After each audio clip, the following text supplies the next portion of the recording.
দেখ হ্যাঁ সবাই দেখ শূদ্রকের মৃচ্ছকটিকম। হ্যাঁ শূদ্রকের মৃচ্ছকটিকম প্রাচীন সংস্কৃত সাহিত্যে একটা বিখ্যাত নাটক। তাহলে বলতো প্রাচীন সাহিত্যে বিখ্যাত নাটকের নাম কি বলতো? শূদ্রকের মৃচ্ছকটিকম। বুঝতে পারলি? বুঝতে পারলি না? বুঝতে পারলি না? দেখ মৃচ্ছকটিকম কথাটির মানে হলো মাটির তৈরি ছোট গাড়ি। বুঝতে পারলি? তাহলে মৃচ্ছকটিকম কথাটা হলো কী বলতো? মাটির তৈরি ছোট গাড়ি। মৃৎ মানে মাটি, আর শক্তিকা মানে ছোট শকট বা গাড়ি। শক্তিকা মানে কি বলতো? কি বললাম? হ্যাঁ, এ দুই মিলে হ্যাঁ মৃচ্ছকটিকম। নন্দিনী বল। হ্যাঁ মৃচ্ছকটিকম। হ্যাঁ এই যে গল্প, এই যে নাটকটা লেখা হয়েছিল, এটা কোন ভাষায় লেখা হয়েছিল? শুভ বল। প্রাকৃতিক। দেখ সংস্কৃত, এটাই পারছিস না তোরা।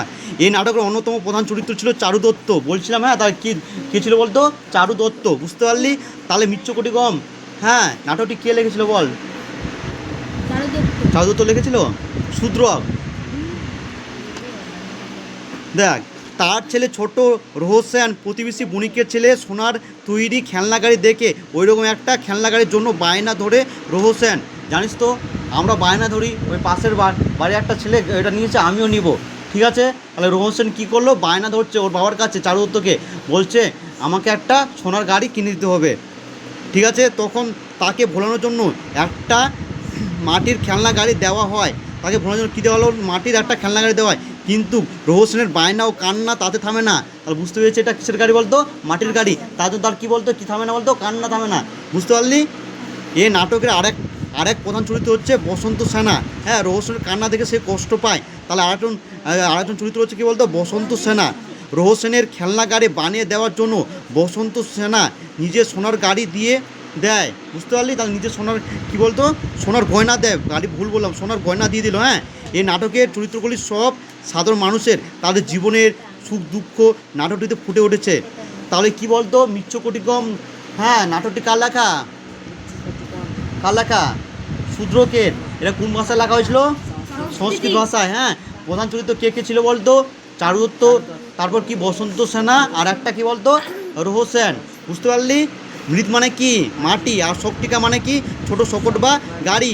ঠিক আছে, নন্দিনী বল মৃচ্ছকটিকম কথাটির মানে হলো কি? মাটির তৈরি ছোট গাড়ি। মাটির তৈরি ছোট তৈরি। বল রোহসেন কেন কান্না করছিল? কেন? হ্যাঁ সোনার গাড়ি হ্যাঁ নেওয়ার জন্য। কে তাকে সোনার গাড়ি বানিয়ে দিবে? বসন্ত সেনা। বুঝতে পারলি? হ্যাঁ বুঝতে পারলি না? তাহলে শূদ্রকে মৃচ্ছকটিকম গল্পটি নাটকটি কোন ভাষায় লেখা? সংস্কৃত ভাষা। কোন ভাষা বলতো? হ্যাঁ তাহলে মোরা মৃৎ মানে কি? মৃৎ মানে কি? মৃৎ মানে কি? মাটি। শক্তিকা মানে কি? হ্যাঁ শকট বা গাড়ি। মনে রাখবি, ছোটো শকট বা গাড়ি, ছোটো শকট বা গাড়ি, ছোটো শকট বা গাড়ি। এ দুই মিলে হয়েছে কি? মৃচ্ছকটিকম। এ দুই মিলে হয়েছে কি? মৃচ্ছকটিকম। এ দুই মিলে হয়েছে কি? মৃচ্ছকটিকম। ঠিক আছে, বুঝতে পারলে কে কান্না করছিল? রোহসেন। হ্যাঁ রোহসেন। ঠিক আছে, দেখ আমার নিচে দেখ বিশাখ দত্তের লেখা দুটি হ্যাঁ নাটক খুব বিখ্যাত, মুদ্রা রাক্ষস আর দেবী চন্দ্রগুপ্তম।